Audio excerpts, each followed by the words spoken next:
Capítulo 1. ¿Qué es el pensamiento rápido y el pensamiento lento? Desde hace mucho tiempo, la atención de los psicólogos ha sido atraída por dos modos de pensamiento, y han propuesto muchas formas de etiquetarlos. Se trata de dos formas diferentes de pensar y, por tanto, de reaccionar. El sistema 1, que opera de manera rápida y automática, casi sin pensar, intuitivamente, sin nuestro control consciente. Es el sistema que se detona cuando un ruido explosivo e inesperado te sorprende, por ejemplo. ¿Qué haces si eso pasa? Toda tu atención se desvía de lo que estabas haciendo y se concentra en ese sonido. Este sistema es fundamental para la vida cotidiana en cuanto a que reúne la información del día a día y con ella forma una narración coherente y rápida. De esta manera, las personas pueden decidir rutinariamente y de manera inmediata. A modo de ejemplo, veamos algunas de las actividades automáticas que responden al sistema 1. Percibir que un objeto está más lejos que otro, guiarnos a la fuente de un sonido repentino. Nos hace poner cara especial cuando vemos algo que nos desagrada. Nos ayuda a detectar hostilidad y enojo en una voz. Automatiza la lectura de la publicidad en la calle. Permite conducir un coche en una ruta desierta. Nos hace comprender frases elementales y sencillas. Los procesos mentales puestos en juego en estos casos y en otros por el estilo requieren poco o ningún esfuerzo de pensamiento y se producen automáticamente. Algunas de estas habilidades son innatas, otras las hemos adquirido como consecuencia de experiencias que se repiten. Este sistema 1 es parte del legado evolutivo, pues actúa como sostén y respuesta para la supervivencia. El sistema 2 pone en marcha los procesos de la mente y del pensamiento que exigen concentración. Su mayor complejidad hace que necesite de más tiempo que el sistema 1 para analizar la información. Es quien nos permite construir pensamientos más complejos en una serie ordenada de pasos. Es la parte de nuestro cerebro que utilizamos cuando visualizamos nuestra mente. Se ocupa de actividades tales como el autocontrol, el enfoque más deliberado de la atención, la realización de tareas que exijan asociación de información. Es el sistema del esfuerzo mental constante. Algunos ejemplos de acciones fundadas en el sistema 2. Escuchar a la voz de una persona determinada en un recinto lleno de gente y muy ruidoso, concentrar la atención en un número de un espectáculo circense, localizar a una mujer con el pelo blanco en medio de una multitud, identificar un ruido sorprendente, mantener un comportamiento adecuado en una situación social que así lo exige, dar a alguien un número de teléfono, estacionar el coche en un lugar estrecho, completar un formulario, comprobar la validez de un argumento lógico, realizar cálculos. Son todas situaciones que requieren concentración y atención. Si estas no son adecuadas, las actividades no se realizarán o se realizarán con defectos. En general, las personas tienden a valorar el sistema 2 mientras desvalorizan al sistema 1, pero, como hemos visto, cada uno de ellos cumple su función y combinados nos permiten actuar acertadamente. De hecho, la gran mayoría de las decisiones que toma una persona se basan exclusivamente en el sistema 1. Por lo general, resulta suficiente, aunque a veces genera desastres debido a que no es lo más adecuado para determinadas ocasiones. Por ejemplo, al momento de realizar diagnósticos médicos, un profesional debe ser experto en distinguir cuándo debe enfocarse en un problema utilizando el sistema 2. Si se dejara llevar por su sistema 1, cayendo en la tentación de utilizar su experiencia, sobre todo si es un médico con una gran carrera, podría realizar un diagnóstico por completo erróneo. Aunque la intuición o experiencia del doctor podría generar un 75% de acierto, la probabilidad de equivocarse en un 25% de los casos debería ser suficiente para que no se confiara demasiado con su sistema 1. Un diagnóstico equivocado podría tener desde pequeñas consecuencias hasta resultar mortal para la vida del paciente. El sistema 2 tendría que entrar en acción sin lugar a dudas.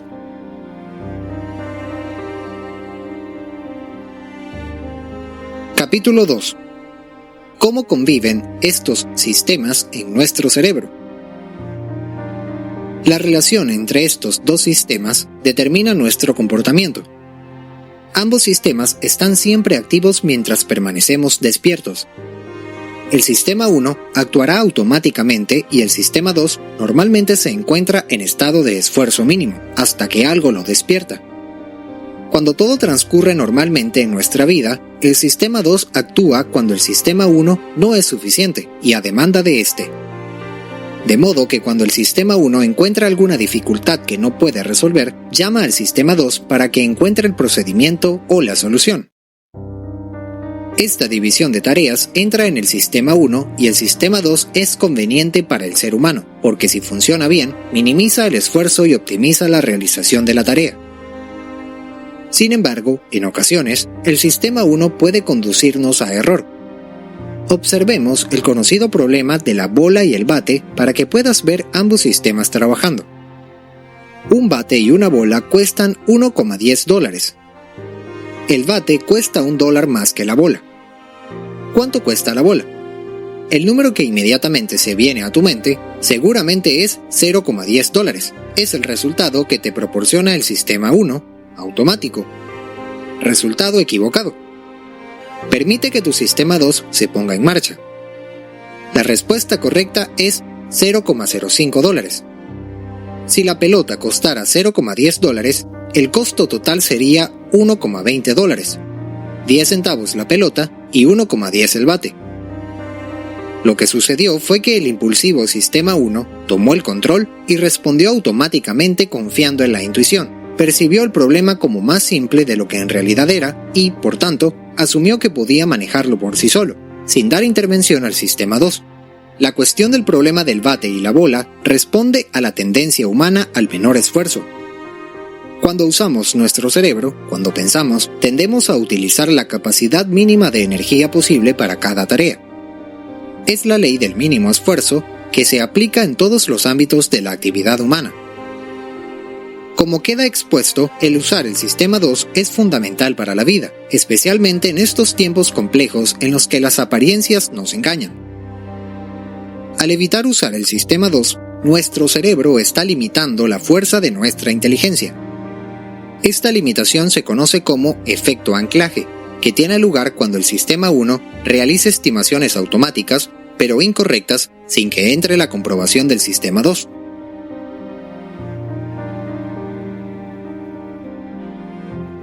Capítulo 3. ¿Cuál es el poder de las asociaciones? El sistema 1 funciona en un mundo en donde todo está vinculado. Si percibe dos hechos u objetos, asumirá que están conectados. Automáticamente se activará la cascada asociativa que establecerá una relación casual o una secuencia temporal entre esos hechos u objetos y que, incluso, los vinculará con otros. La característica fundamental de este proceso es su coherencia. Ya que la naturaleza humana necesita imponer la lógica incluso donde no la hay con el fin de comprender la realidad, la mente suele crear historias de causa y efecto para explicarlo todo, aunque a veces esas explicaciones no sean correctas por más que encajen con los hechos. Dichas historias de causa y efecto provienen de las experiencias previas que forman un atajo mental para crear conclusiones que abarcan una gran variedad de posibilidades. Algo conocido como disponibilidad heurística. Otros sabios de la antigüedad ya se habían percatado de este truco de la mente. Pues en 1738, el gran filósofo Hume, en su Tratado de la Naturaleza Humana, cuestionó las creencias que se tenían de la realidad en su época y argumentó que las personas suelen buscar siempre causalidad en donde no la hay, puesto que todas las vivencias se recuerdan así. En esta misma visión parcializada, se genera el hecho de que cuando observa algunos datos de una situación, supone que tiene toda la historia. Es la tendencia de que lo que ves es todo lo que hay, propia de este sistema impulsivo e irreflexivo. Este modo asociativo en que funciona el sistema 1 provoca también el efecto del halo. Se traduce en la tendencia de nuestra mente a simplificar las cosas sin tener la suficiente información, lo que conduce a errores de juicio. Esto ocurre, por ejemplo, cuando conoces a una persona que te agrada por su apariencia, entonces le atribuyes todas las virtudes y buenas condiciones, aunque sepas poco o nada de esa persona. La mente toma atajos para establecer juicios. Un aspecto especial de este procedimiento asociativo, propio del sistema 1, es el de la priming, primacía o predisposición. Se produce cuando un concepto o evento nos evoca una palabra. Por ejemplo, si en un texto ves la palabra comer y luego el fragmento de palabra jamón, tu sistema 2 te conducirá a completar con jamón y no con jabón, cosa que sucedería si la palabra que hubiéramos visto antes hubiera sido lavar. Estas primacías o predisposiciones llamadas priming no se limitan a conceptos y palabras, sino que afectan la forma en que pensamos, actuamos y nos comportamos. Por lo que debemos aceptar que no siempre poseemos el control total y consciente de nuestras acciones y juicios. De hecho, hay muchas ocasiones en las que estamos condicionados y manipulados por ciertos supuestos sociales y culturales. Un caso digno de observarse es del priming vinculado al dinero.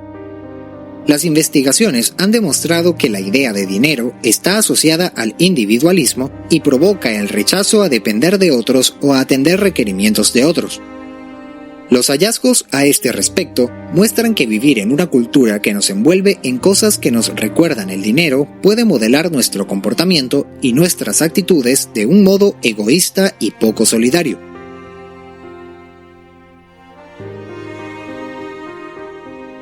Capítulo 4. ¿Qué es normal? Sesgos y errores comunes.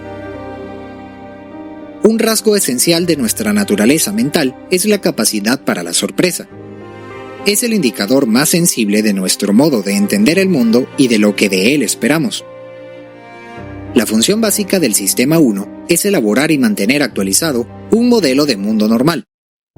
Este modelo está conformado por ideas que establecen asociaciones entre situaciones, circunstancias, acciones y consecuencias de estas acciones que ocurren regularmente en nuestro mundo personal y que nos permiten movernos sin conmociones. Esta normalidad determina nuestra visión del presente y nuestras expectativas para el futuro. Sin embargo, la creación de esta aparente normalidad con frecuencia lleva a las personas a tomar decisiones equivocadas o incluso contradictorias. Lo verdaderamente normal es que las personas no recurran a la lógica y cometan errores mediante el Sistema 1. A continuación, se presentarán algunos de estos errores que abarcan una gran variedad de tipos, como falacias, imaginaciones o sesgos. Sesgo de confirmación. En lugar de buscar información adicional que complete su visión, las personas en realidad buscan información que confirme las creencias que ya poseen. Por ejemplo, incluso algo tan objetivo como el noticiero puede formar parte del sesgo de confirmación. Está comprobado que los televidentes que pertenecen a la política liberal sintonizan el MSNBC, mientras que la audiencia conservadora se informa mediante Fox News.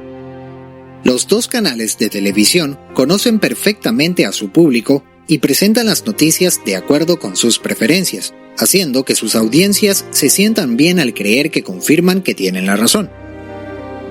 El statu quo es un prejuicio que cree que las personas tienden a resistirse al cambio.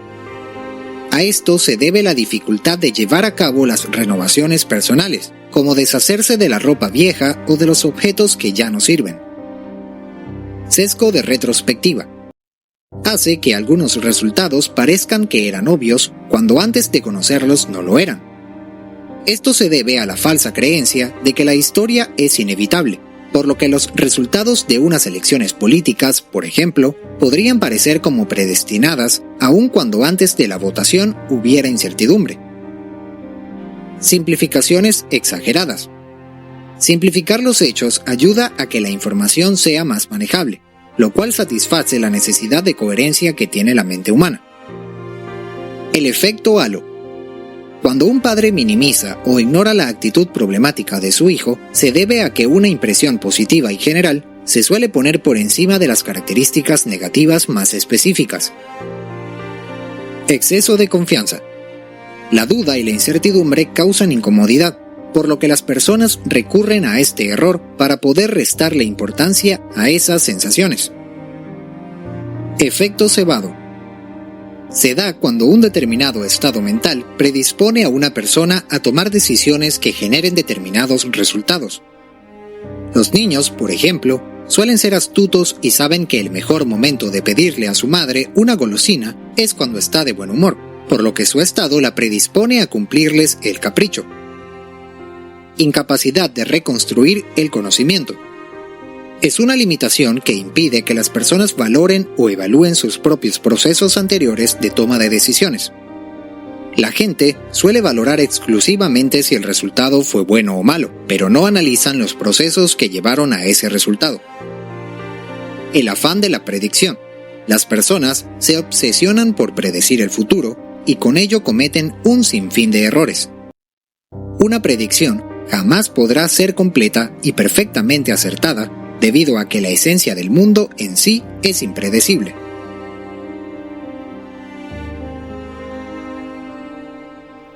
Capítulo 5. ¿Qué es la facilidad cognitiva? Siempre que estamos en estado de conciencia, despiertos, nuestro cerebro está formulándose preguntas que tienden a evaluar la situación en la que nos encontramos. ¿Ha sucedido algo nuevo? ¿Hay algún peligro? ¿Está todo bien conmigo? ¿Necesito esforzarme más para responder a esta tarea? Mediante esta evaluación, el Sistema 1 evalúa si con su sola participación alcanza o si debe recurrir al Sistema 2. Esto nos lleva a los conceptos de facilidad y tensión. La facilidad es un signo de que las cosas van bien, no hay riesgos. La tensión indica que existe un problema en el que deberá intervenir el Sistema 2. Se trata de la tensión cognitiva, que nos pone en actitud de alerta y que nos mueve con menos comodidad, con más suspicacia. Estos cambios de energía del cerebro impactan en la forma como nos comportamos. En un estado de facilidad cognitiva, el Sistema 1 está a cargo de nuestras mentes y el Sistema 2, que exige más energía, descansa. Esto significa que nos sentiremos más creativos y felices, pero también es probable que cometamos más errores. En un estado de tensión cognitiva, en cambio, nuestra conciencia es más intensa y, por tanto, el Sistema 2 toma el mando. Este sistema está más preparado para revisar racionalmente nuestros juicios, así que actuamos con menos creatividad y con más racionalidad, y por tanto, cometeremos menos errores.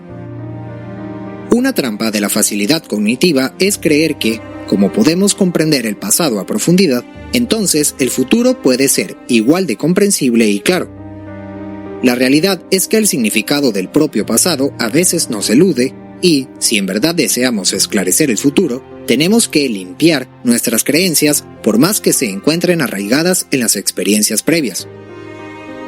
En parte, es posible influir voluntariamente en la cantidad de energía que la mente usa en ciertas tareas. Por ejemplo, si quieres que tu mensaje sea persuasivo, debes intentar promover la facilidad cognitiva, la actuación del Sistema 1. Una forma de hacerlo es reiterar el mensaje. Si la información se nos repite o se hace fácilmente memorizable, se vuelve más persuasiva. Esto se debe a que nuestras mentes reaccionan positivamente cuando se exponen repetidamente a los mismos mensajes claros. Estos mensajes se vuelven familiares y, naturalmente, entramos en estado de facilidad cognitiva. La tensión cognitiva, en cambio, es necesaria para responder a problemas que tienen su fundamento en la estadística, por ejemplo. Si la información recibida es de difícil lectura, el Sistema 2 deberá entrar en acción. La mente se despierta y aumenta la energía en el esfuerzo por comprender la situación o el problema.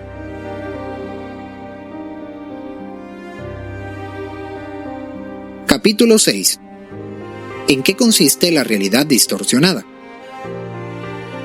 Las condiciones de ahorro de energía, de camino por atajos, de establecer regularidades en el mundo propias del funcionamiento del Sistema 1, conducen a una simplificación que lleva a la mente hacia una especie de mundo llano, sin obstáculos ni imprevistos, y conduce, por tanto, a una falacia narrativa, en la que el mundo es más ordenado y predecible de lo que realmente es.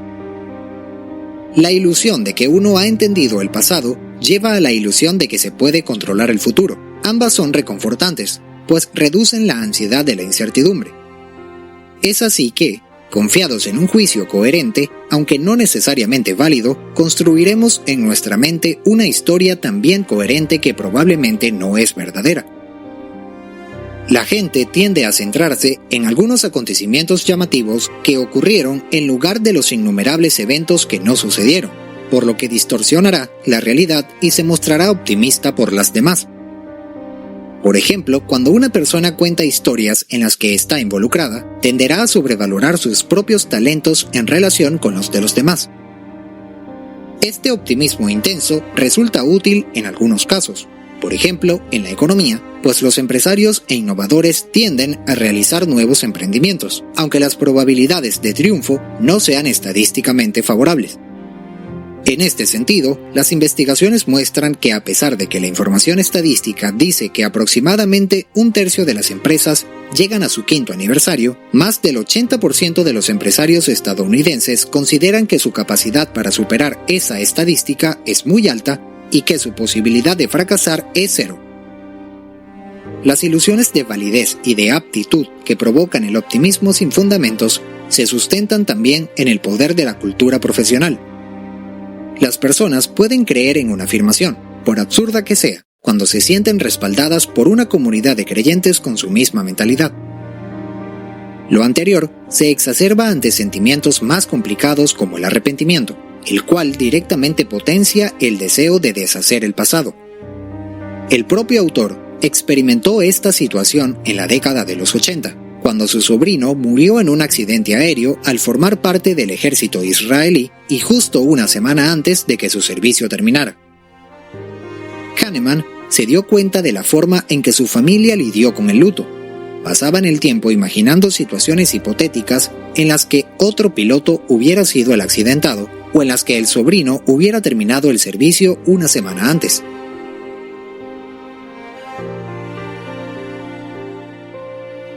Capítulo 7.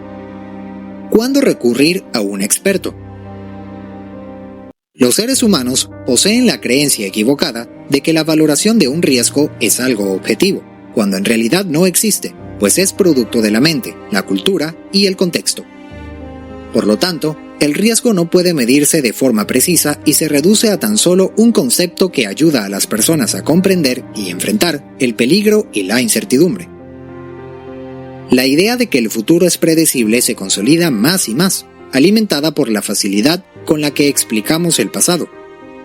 Los entendidos en cada situación, con gran sencillez, dan cuenta de que es posible predecir el porvenir. Estos expertos, por otra parte, se resisten a admitir que están equivocados, y cuando deben hacerlo, disfrazan su error y lo justifican. Los expertos en predicciones se equivocan porque el mundo, en sí mismo y a largo plazo, es impredecible. Quizás debemos confiar en las opiniones de un bombero que, por sus estudios y experiencia, valorando los factores climáticos y las circunstancias, puede predecir la expansión del fuego en un incendio. Pero es necesario estar atentos y no confiar demasiado en los juicios de los expertos en campos donde los desafíos varían mucho, donde el factor suerte es clave para el éxito y donde la retroalimentación que surge de la evaluación de cada acción no es inmediata. Algo que tiene mucha mayor capacidad que el juicio humano para predecir el futuro son los algoritmos. A pesar de que se ha comprobado por expertos que los algoritmos son más precisos que los pronósticos humanos, aún así, muchas personas se resisten a confiar en ellos. Los algoritmos tienen la ventaja de que son independientes del contexto, por lo que los resultados de precisión no variarán para ningún aspecto de la vida. Sin embargo, la aversión al algoritmo es un efecto extendido y las personas siempre escogen las predicciones hechas por otras personas, sin importar las probabilidades de caer en un error. Cualquier persona puede aprender a mejorar sus habilidades para predecir o prevenir los acontecimientos futuros. Lo primero que se debe hacer es permanecer emocionalmente distante con el fin de lograr la máxima objetividad. Esto ayudará a enfrentar mejor las dudas, evitar la creación de una historia falsa de causa y efecto y a no caer en la confianza excesiva.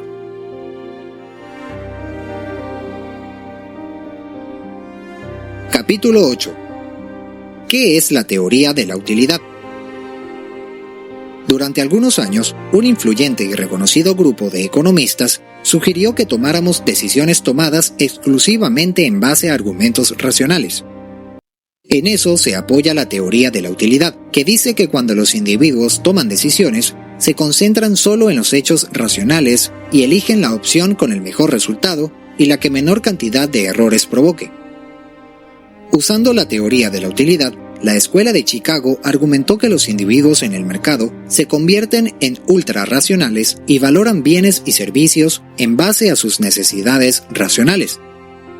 El precio que están dispuestos a pagar por algo está determinado por una evaluación racional de su valor. Veamos un ejemplo. Nos ofrecen dos coches entre los que debemos elegir. Uno de ellos tiene un motor potente y muy buenos mecanismos de seguridad. El otro posee un historial de problemas técnicos y hasta se sabe que una vez se incendió. Bajo la teoría de la utilidad, colocaremos un valor más alto al primer coche, porque vale más. Y en ese caso, la decisión es sencilla. Pero los seres humanos no somos criaturas puramente racionales. Nuestras mentes usan atajos para hacer juicios rápidos que a menudo nos llevan a actuar equivocadamente. Constantemente actuamos irracional y automáticamente. En resumen, no somos totalmente racionales como la Escuela de Chicago cree, por lo que en situaciones no tan claras como las del ejemplo de los dos coches, es probable que actuemos fuera de la ley de la utilidad. Es fácil imaginar el resultado exitoso de una situación, puesto que solo se espera que salga de una sola manera, pero no es nada fácil imaginar con exactitud cómo sería el fracaso, ya que las variantes de todo lo que podría fallar son numerosas, y al final es intimidante, por no decir imposible, tratar de visualizarlas todas. Esta es la razón de que muchos de los empresarios que sopesan sus posibilidades tiendan a sobreestimarlas o a ponderarlas demasiado. Además, el miedo al arrepentimiento es un factor de mucho peso al momento de tomar decisiones, lo cual nubla el razonamiento sobre la utilidad.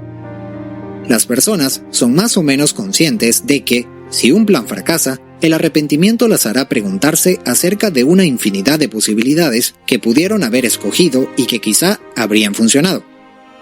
Por lo tanto, la anticipación del arrepentimiento genera un temor a este tipo de dolor que paraliza a muchas personas.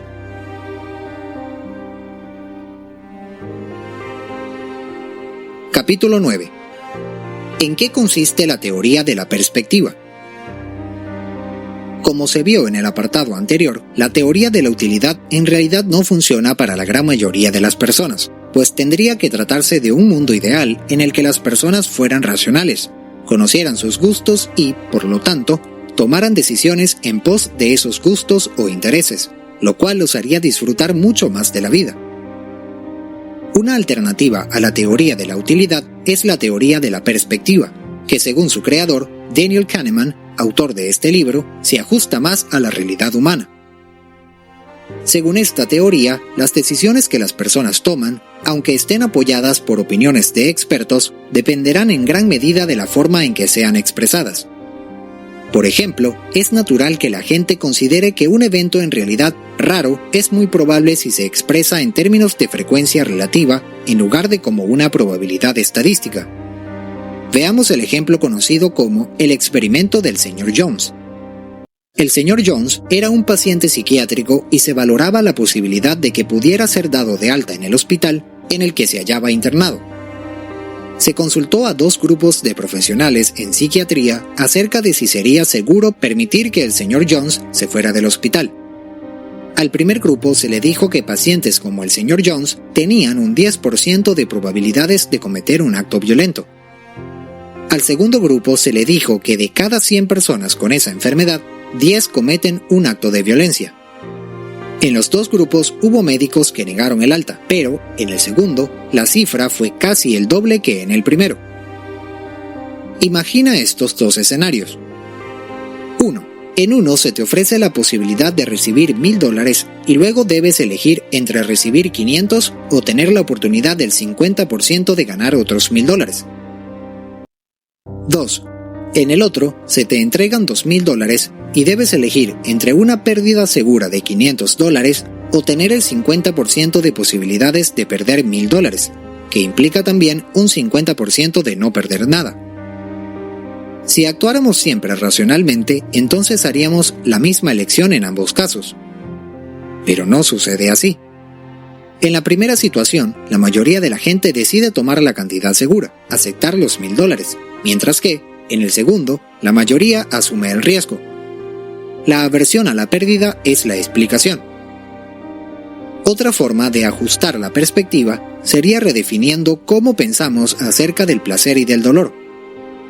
Por lo general, el sistema 1 hace que queramos que el placer sea largo y el dolor breve, pero solo almacena en la memoria los momentos clave de inicio y fin para ambas sensaciones. Es por ello que no guardamos un sentido de duración útil y real para medir los periodos de placer o dolor. Por ejemplo, después de un divorcio, la expareja tenderá a pensar que todo el matrimonio fue terrible o difícil y le costará trabajo recordar que de hecho existieron buenos tiempos a lo largo del camino. Una buena perspectiva radica en saber que un momento no se representa por un valor único de felicidad, pues bien podrían coincidir varias emociones tanto positivas como negativas. Podemos pasar de la alegría al enojo en un mismo instante según la situación, nuestro tipo de temperamento o el estado general de nuestra vida. Así pues, el estado de ánimo y sus fluctuaciones también conforman una parte elemental de la perspectiva junto con la valoración de los recuerdos.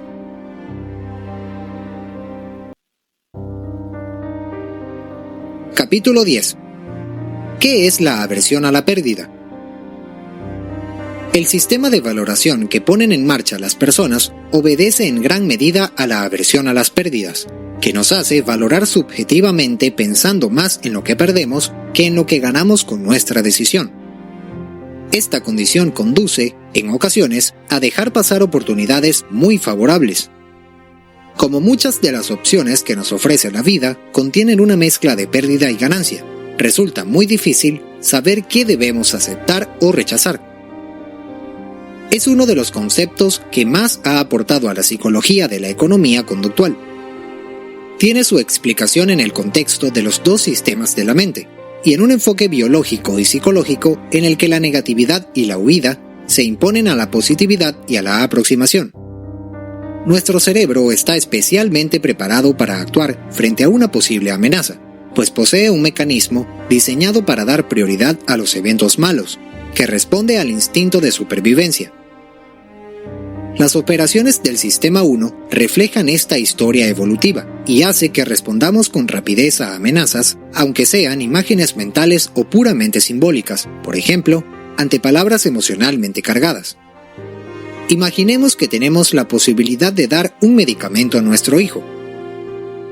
Valoremos estas dos afirmaciones. 1. Protege a los niños de la enfermedad X, pero puede provocar la desfiguración permanente en un 0,001%.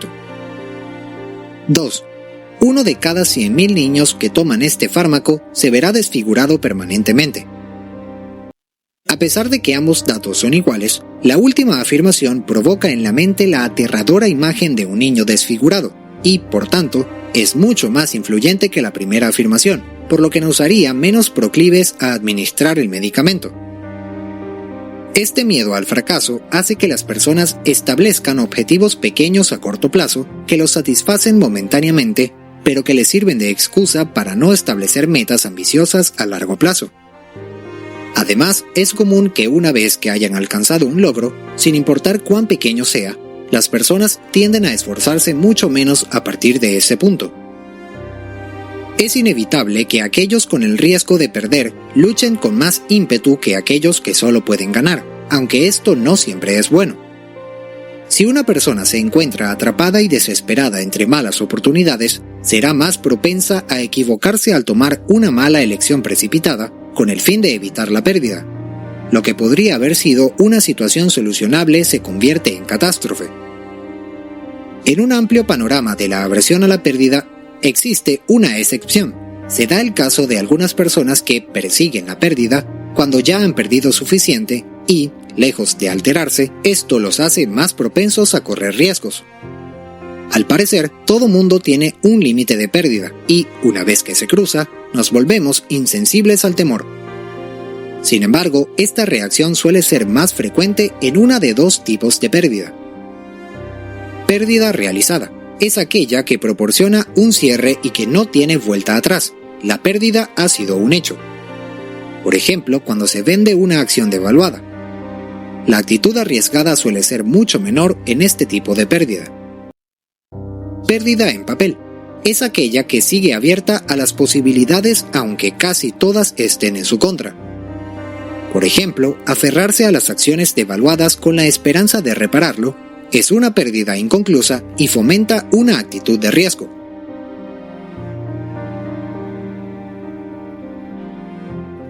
Capítulo 11. ¿En qué consisten los dos yo? Del mismo modo en el que el sistema 1 y el sistema 2 interactúan en la mente, dos yo asumen la valoración de la calidad de las experiencias. Por un lado, existe un yo que experimenta, que es a través del cual vives tu vida. Por otro, funciona el yo que recuerda, que evalúa las experiencias, saca conclusiones y extrae aprendizajes de ellas. El yo que experimenta no tiene voz. Es el yo que recuerda el que, aunque a veces esté equivocado, gobierna lo que aprendemos de la experiencia y toma las decisiones. Aprendemos del pasado a maximizar las cualidades de nuestros futuros recuerdos. De la evaluación de tu historia de vida por parte de tu yo que recuerda, depende tu apreciación de si eres o no feliz. Calificas tu vida según las metas o los estándares que has establecido. Si las metas se alcanzan, tu yo que recuerda te indicará que eres feliz. El papel del tiempo es importante. El yo que experimenta se moviliza a través de una serie de momentos, cada uno con su valor, de modo que el valor de un episodio o de una situación es la suma de los valores de sus momentos. Pero el yo que recuerda se mueve de otra manera, pues no atiende a todos los momentos de la historia o suceso, sino a unos pocos momentos cruciales: comienzo, culminación y fin. La duración queda en el olvido.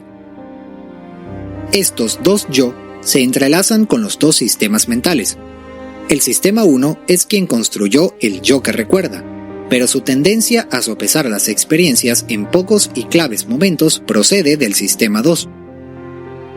Reconocer cómo funcionan estos diferentes sistemas mentales puede ayudarte a comprender que las personas necesitan apoyo para juicios certeros en determinadas áreas de la actividad, por ejemplo, en la económica o financiera, en las que no se deben dejar libradas al sistema 1 las decisiones importantes. Esto puede protegerte contra aquellos manipuladores que explotan deliberadamente las debilidades de las personas.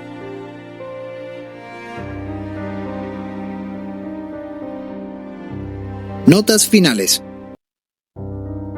En este libro se desarrolla la teoría de que nuestra mente funciona en base a dos sistemas: el sistema 1, que actúa instintivamente, y el sistema 2, equilibrado y racional.